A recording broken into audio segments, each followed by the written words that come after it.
빌보스 2장 12절에서 18절 말씀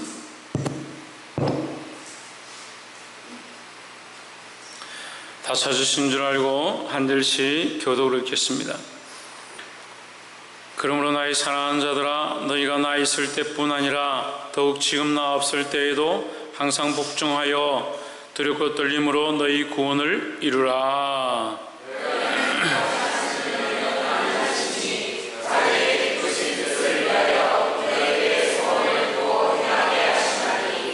모든 일을 원망과 시비가 없이 하라.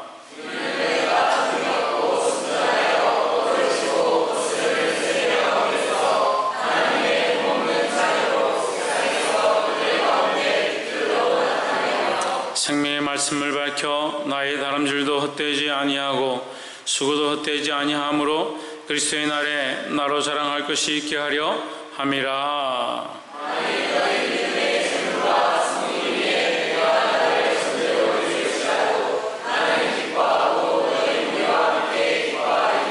함께 읽읍시다. 이와 같이 너희도 기뻐하고 나와 함께 기뻐하라. 아멘. 기도하겠습니다. 그러하신 하나님, 우리를 주의 전에 불러주시고 주의 거룩한 말씀을 감히 볼 수 없는 우리 가운데 하나님의 뜻들을 밝히 보여주심을 감사합니다. 하나님의 말씀을 통하여 우리의 연약함을 보게 하시고 우리 삶을 바꿔가며 하나님 기뻐하신 거룩한 제자의 삶을 살아가기에 부족함이 없도록 도와주시옵소서. 빛된 삶으로 하나님의 영광을 드러낼 자로, 하나님 마음을 기쁘시게 할 자로 쓰임받기에 부족함이 없도록 우리 각자를 사용하시고 특별히 큰 사랑교회 가운데 모든 성도들을 일으켜 세워 주시옵소서. 감사하며 살아계신 예수 그리스도 이름으로 기도하옵나이다. 아멘. 할렐루야. 우리 옆에 상에서 합시다. 사랑합니다. 축복합니다. 예, 말씀의 제목을 한번 읽어봅시다. 시작. 관제로 드려진 삶이다. 제사의 종류 중에서 이 관제는 없습니다. 관제는 없는데 속죄제나 속건제나 번제나 소제, 화목제, 이렇게 제사의 5가지, 보통 우리가 제사를 5가지로 구분하는데 그 제사 가운데 관제는 따로 없지만 그 모든 제사에 다 참여되어지는, 속해지는 부분이 관제다. 제사를 드릴 때 제사를 태워서 하나님 앞에 드린 다음에 그 위에다 부어서 드리는 것을 관제라는데 포도주를 부어서 드립니다. 이게 포도주를 부어서 드린다. 원래 그 짐승에 있던 피는 다 빼고 다 태우고 나서 거기에 새롭게 포도주를 붓는다 해서 이 관제는 새로운 시작을 의미하는 겁니다. 그래서 우리의 삶에 구석구석에 그리스도의 피가 부어져서 나의 생각과 나의 삶을 살아왔던 나의 피가 이제는 끊어지고 그리스도의 피로 새롭게 되어진 새로운 삶을 살기 시작한다라는 의미가 관제의 모습이다라는 겁니다.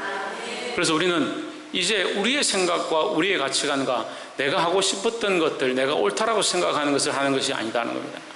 우리가 선교를 하고 돌아오는 배 안에서도 마지막 하나님 우리에게 주신 메시지가 뭐였냐면, 지금까지 우리가 도덕과 윤리와 사람들이 옳다라고 하는 것에 집중했다면 이제는 그것을 내려놓고 하나님 기뻐하시는 선을 따라가야 한다는 겁니다. 근데 사람들은 이 선에 대한 개념을 착각합니다. 사람들이 옳다라고 하는 약속을 지켜야 하고 사람들이 맞다라고 하는 것을 행할 때 그것이 선이고 사회적으로 관념적으로 통념되어지는 것을 따라갈 때 그것이 참 바른 일이라고 생각하는, 그렇게 치면 일본 사람들이 우리보다 도덕적으로 훨씬 더 뛰어난 수준에 있다. 그렇지만 하나님 앞에서 그것이 참된 모습이 아니다라는 겁니다. 우리는 하나님 앞에서 우리의 모습이 정말 선한가, 하나님이 기뻐하시는 모습인가, 그것의 선의 기준을 두어야 하고 그것을 위해서 우리가 믿음으로 전진하고 달려가야 된다는 거예요. 그러니까 철저하게 무엇을 보느냐, 도덕과 윤리와 도리를 보는 것이 아니고 하나님의 말씀, 하나님의 뜻, 하나님이 기뻐하시는, 하나님이 기뻐하시는 것이 무엇인가, 그것을 위해서 사는 모습으로 바뀌어지기를 주의 이름으로 축복합니다. 오늘 이 거룩한 말씀을 통해서 저와 여러분 안에 거룩한 도전들이 일어나고 이 말씀을 통한 변화가 있기를 주의 이름으로 축복합니다. 2장 12절에 그러므로 나의 사랑하는 자들아, 너희가 나 있을 때뿐 아니라 더욱 지금 나 없을 때에도 이 사도 바울인데 사도 바울이 왜 없습니까? 예, 감옥에 갇혀 있으니까 없죠. 지금 너희를 떠나 있을 때나 너희와 함께 있을 때나 이렇게 표현해도 똑같습니다. 내가 너희가 나와 함께 있을 때나 더욱 지금 내가 너희를 떠나 있을 때나 때로는 내가 감옥에 갇혔을 때이나 내가 너희를 가르칠 때이나 뭘 해야 되나 항상 복종하여 했습니다. 뭘 복종합니까? 사도 바울에게 복종합니까? 로마인에게 복종합니까? 그렇죠. 말씀에 복종하는 거죠. 항상 말씀 앞에 복종하려 해야 됩니다. 하나님 말씀대로 살려고 해야 되고 말씀대로 가르치려 해야 되고 말씀대로 들으려 해야 되고 말씀대로 순종하려 해야 되는 거예요. 그 말씀을 자꾸 뺍니다. 그래서 우리는 인간적으로 이렇게 해야지, 이렇게 하는 게 예의에 맞지, 우리가 서로 이렇게 하는 것이 서로 좋지. 천만의 말씀. 하나님 말씀 앞에, 항상 하나님 말씀 앞에 복종하려 힘써야 된다는 거예요. 하나님 말씀 앞에 복종하는 것이 두렵고 떨림으로 너희 구원을 이루는 것이다. 그래서 우리의 구원은 어떻게 이루어지느냐? 하나님 말씀에 복종하는 겁니다. 주 예수를 믿으라 했기 때문에 그 말씀에 복종해서 주 예수를 믿는 것입니다. 예수님의 십자가의 피로 너희 죄를 씻어라 했으니 그 앞에 나와 우리 죄를 자복하고 씻음을 받는 겁니다. 하나님 말씀으로 서로 교제하고 사랑하고 나눠주기를 힘쓰고 모이기를 힘쓰라고 하신 그 말씀을 따라서 그 말씀이 했기 때문에 우리가 거기에 복종하는 것이 구원의 삶의 모습이다라는 거죠. 근데 말씀과 관계없는 것들을 자꾸 만들어내고 말씀과 관계없는 간섭과 도리와 규례와 규범들을 자꾸 만들어내고 그것까지 싸우는 겁니다. 노예의 법은 이렇고 총회의 법은 이렇고 사회의 법은 이렇고 물론 필요 없다라고 하는 건 아닙니다. 필요 없다라고 얘기하는 건 아닙니다. 하지만 우리가 가장 앞서야 될 것이 뭐냐? 하나님 말씀이라는 거요.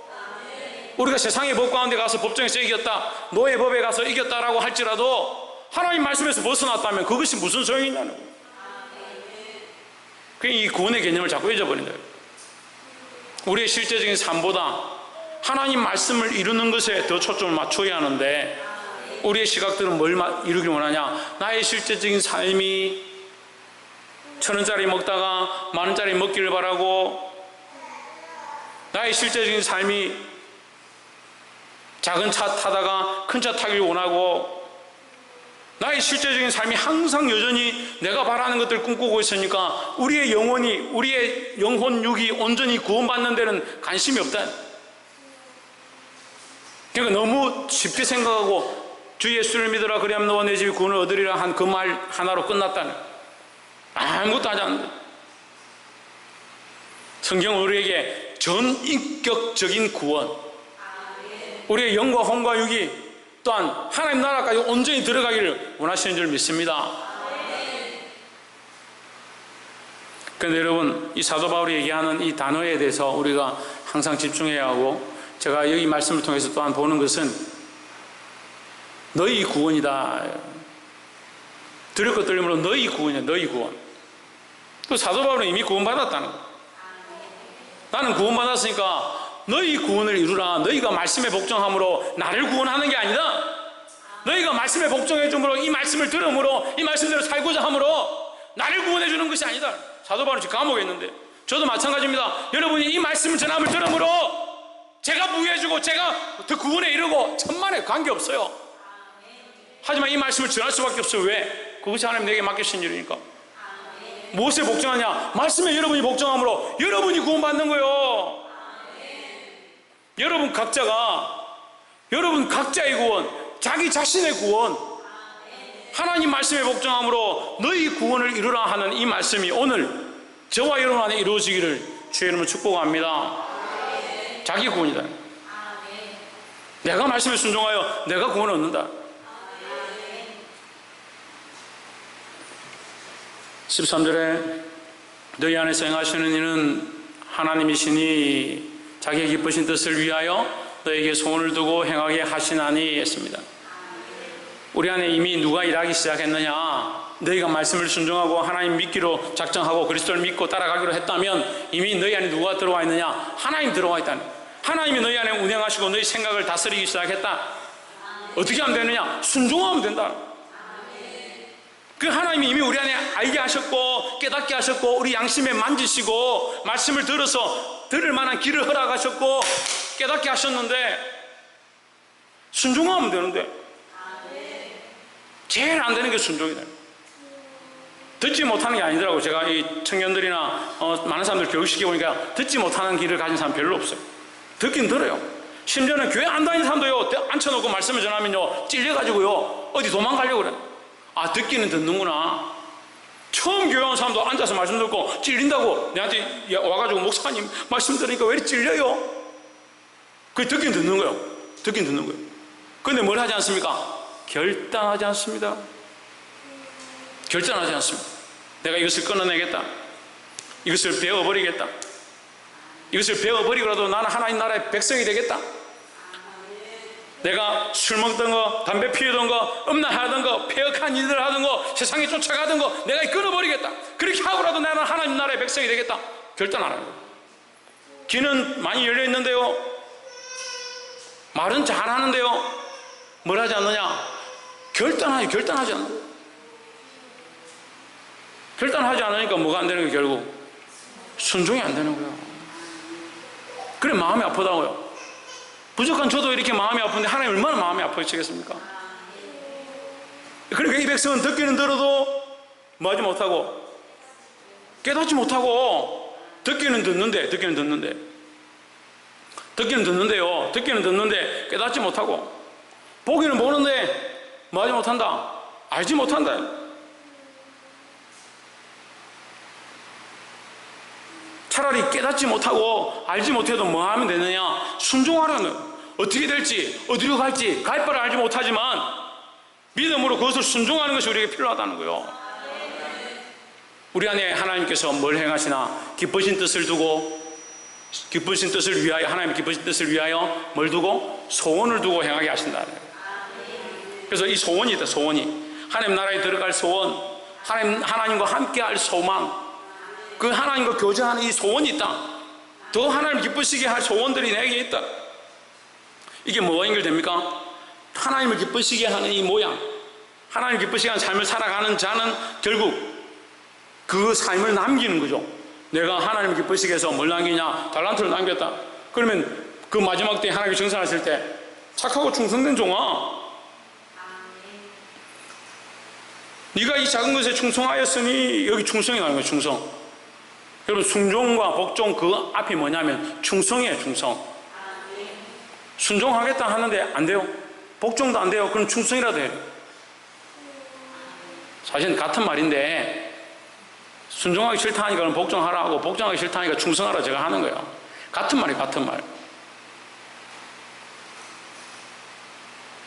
충성의 충자가 뭐예요? 마음의 가운데 중자예요. 마음의 가운데를 확 찍어버리는 거예요. 내 생각에 가운데를 확 찍어서 뭐로 바꾸냐? 하나님의 기쁘신 뜻을 확 꼽아버리는 거예요.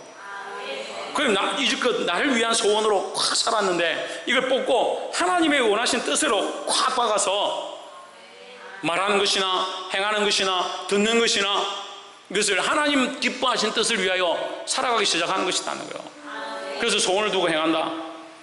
우리가 왜 이렇게 사느냐? 지금 비천하고 이 사도 바울이 감옥에 갇힌 것처럼 고난을 당하고 어렵고 힘들고 배고픈데 왜 이렇게 사느냐? 소원이 있기 때문이다. 무슨 소원이야? 하나님 나라에서 나타날 소원, 하나님 앞에서 받게 될 그 소원을 바라본다는 거예요. 그 소원을 가지고 살아야지. 믿는다고 구원을 얻었다 하면서 소원이 없다. 소원이 뭐냐? 이 땅에 그것이 소원이다. 착각하는 거예요. 착각하는 거예요. 그리고 자꾸 이 땅에서 뭐 대접 안 해주고 인정 안 해주고 대우 안 해주면 섭섭하다. 왜 나한테 이렇게 하노? 하나님 나라를 위하여, 하나님 기쁘신 뜻을 위하여 소원을 두고 행해야 되는데, 옆에서 한번 보죠. 하나님의 기쁘신 뜻을 위하여, 그 나라를 위하여 소원을 두고 행합시다. 하나님 나라를 위하여. 할렐루야. 14절에 모든 일을 원망과 시비가 없이 하라 했습니다. 모든 일 할 때 원망과 시비가 없이 하라. 여러분, 이 원망과 시비는요, 남에게 듣는 원망과 시비를 얘기하는 게 아닙니다. 우리가 믿음으로 살면 원망과 시비는 항상 있습니다. 여러분, 가정에서 예수 믿겠다 하면 아이들한테 핍박 안 하대요? 선생님들 봐봐요. 우리 교회만큼 핍박 많이 당하는 교회가 어디 있나? 아이들 예수 믿겠다고 오니까 차 가지고 와가지고 당장 아이들 끌고 가는 거예요. 내가 예수 믿겠다 하는데 가족한테서 원망과 시비가 없습니까? 있죠. 우리가 믿음을 결단해서 나아가면 원망과 시비 당연히 있습니다. 이 원망과 시비는 뭐냐? 내 안에 있는 거예요. 내 안에. 하나님 뜻을 따라 내 안에 소원을 뒀는데 왜 자꾸 원망하냐고? 왜 자꾸 원망하냐고? 하나님 나라를 위해서 내가 소망을 품었는데 왜 손해본다 생각하고 자꾸 시비를 걸고 안 된다, 나는 못한다, 할 수 없다, 힘들다, 자기 혼자 그러게 있냐고. 하나님 내 안에 오셔서 내 안에 기쁘신 뜻을 부으셨고 내 안에 소원을 부으셨고 소망을 가지고 하나님 나라를 위해서 걸어가게 하셨는데 그것을 믿음으로 달려가면 되는데 자꾸 왜 원망하고 시비하냐? 그거 없이 하라는, 그것을 없이 하라는 거예요. 기쁨으로 순종하시길 바랍니다. 때로는 믿음으로 사는 것이 시간을 들여야 하고, 때로는 믿음으로 사는 것이 헌신해야 하고, 때로는 믿음으로 살았는데도 욕을 먹고 비방을 받는다 할지라도 자기 스스로 원망하고 자기 스스로 하나님 앞에 시비하고 내가 왜 이렇게 합니까? 그렇게 하지 말라는 거예요. 15절에 이는 너희가 흠이 없고 순전하여 어그러지고 거스르는 세대 가운데서, 자, 이 세대는 다 이렇게 한다. 요까지 하면요, 이 세대는 다 이렇다 이 말이에요. 이 세대는 다 어떻느냐? 원망하고 시비한다. 하나님 앞에서 너희가 흠이 없고 순전하여 어그러지고 거스르는 세대, 이 세대가 그렇다는 거예요. 어그러지고 거스르고 원망하고 시비하고 이 세대가 그렇다. 너희는 이 세대를 따라가지 마라. 하나님이 우리에게 주신 기쁘신 뜻을 따라 살아야지. 왜 이 세대가 하는 것처럼 똑같이 원망하느냐? 똑같이 원망하다 망했지 않느냐? 이 거스르는 세대 가운데서 하나님의 흠없는 자녀로, 이 하나님의 흠없는 자녀, 이 흠없음이 뭐예요? 14절에 원망과 시비요. 네. 원망과 시비가 없이가 똑같이 나오죠? 여기 없이라는 말이 동그라미 쳐봐요. 원망과 시비가 없이는 누구나 초등학생도 알아요. 15절 보세요. 15절에 없는이 뭐예요? 흠없는. 그죠? 그러면 15절에 흠없는이라는 이 흠이란 뭐냐? 원망과 시비를 얘기하는 거예요. 근데 지금 방금 14절에서 원망과 시비는 또한 15절에 이 세대에 뭐와 같다? 순전하지 않고죠.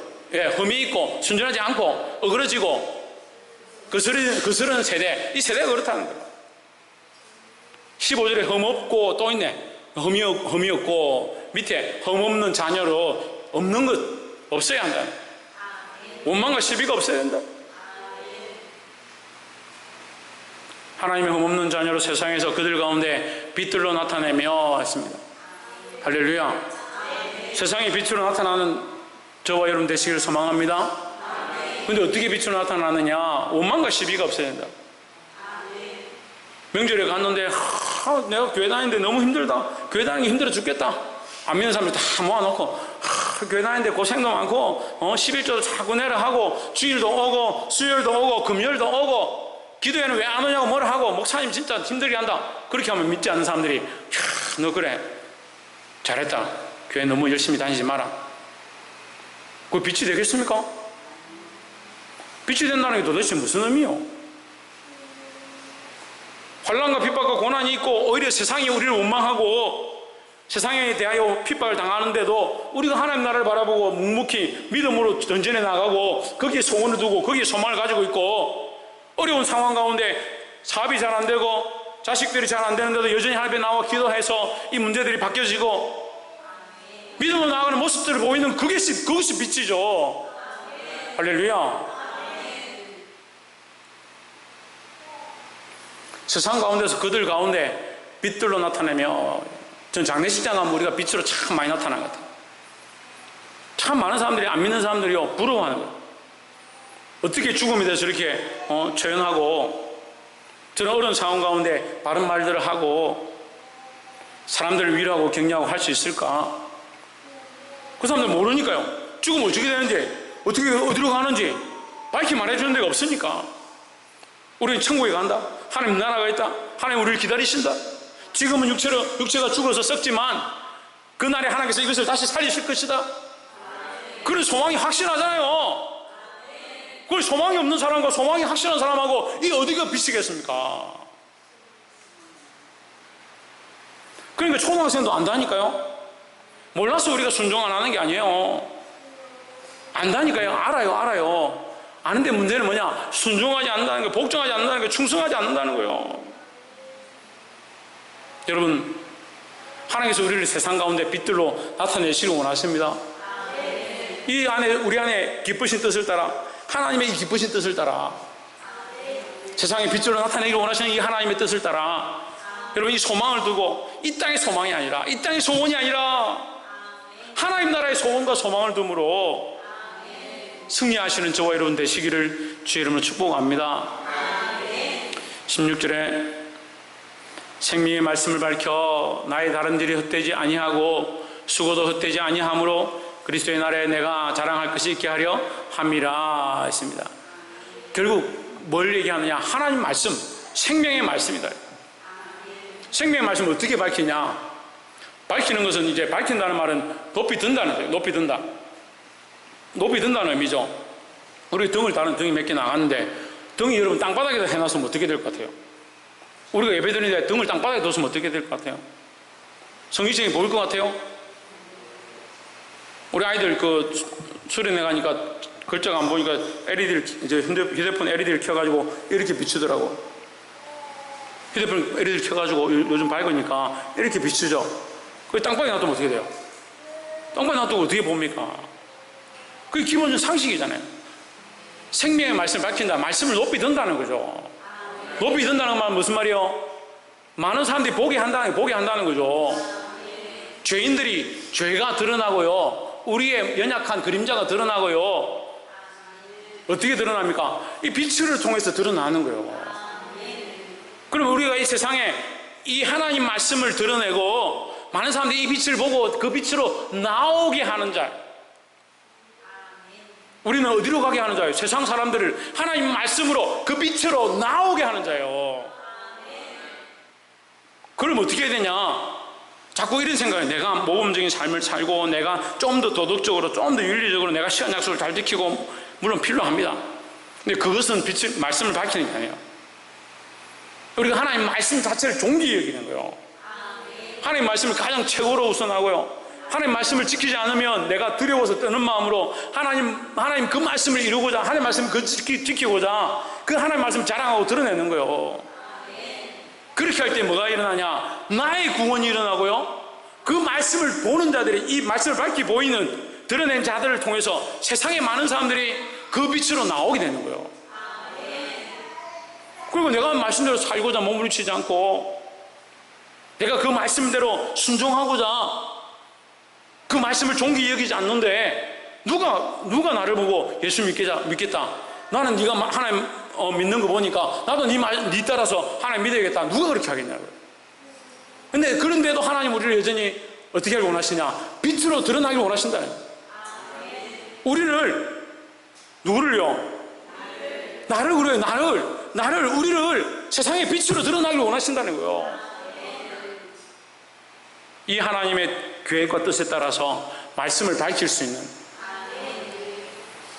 그런 삶을 사시기를 주님을 축복합니다.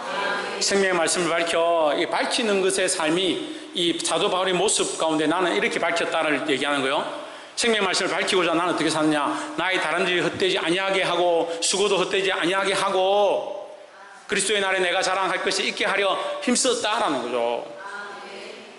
그 사도 바울의 삶이 말씀대로 살고 말씀대로 순종했고 하나님 가라는 면 가고 하나님 서라면 서는데 내가 그렇게 못 바쳤다.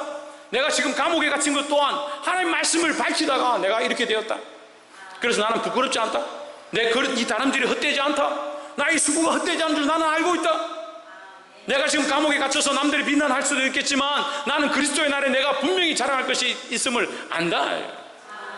할렐루야. 그런데 이것은 나뿐만 아니라 너희도 그렇게 되길 원한다라는 거예요.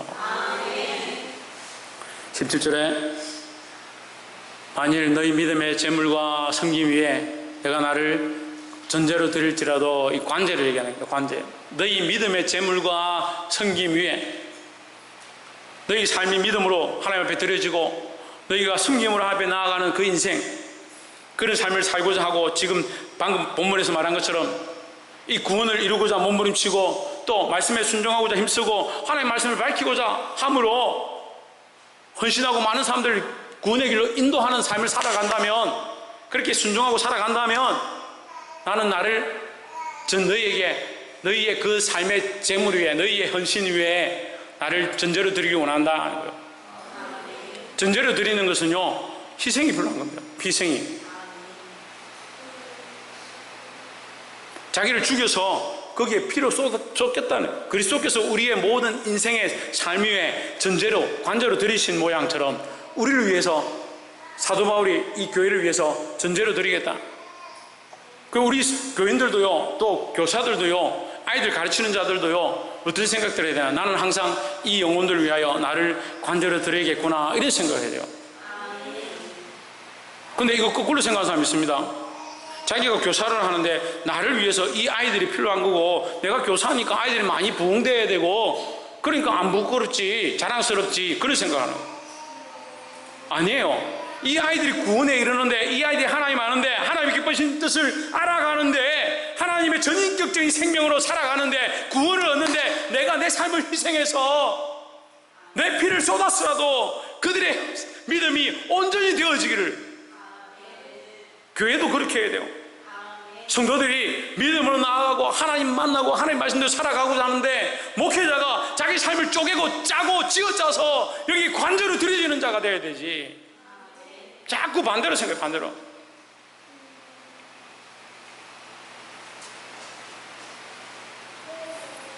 경기도에 어떤 교회에 가니까 목사님이 교회를 너무 아름답게 하셨던데, 만나서 얘기를 이렇게 교제하면서 얘기를 했습니다. 평창에 있는 교회인데 지은 지 얼마 안 됐더라고요. 어떻게 지었습니까? 저하고 똑같은 직장을 다니다가 자기 있는 재산을 다 해서 교회를 지었다. 그래서 이제 빚도 갚고 어떻게 하실 겁니까? 빚도 갚는 일들고 앞으로 교회를 운영하는 거 어떻게 하실 겁니까? 이제는 양들이 젖을 짜서 해야 된다고.